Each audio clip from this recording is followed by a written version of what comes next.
pork ribs natin para lumambot yung ribs natin.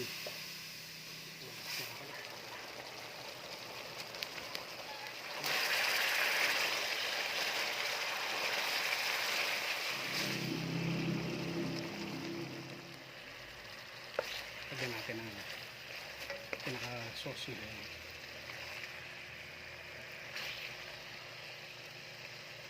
Mainit pa to. Kanin muna.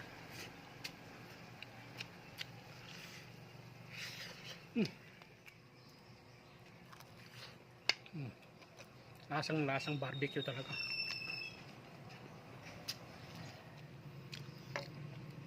Sarap ng pinaka-sauce niya. Nanuo talaga yung lasa niya.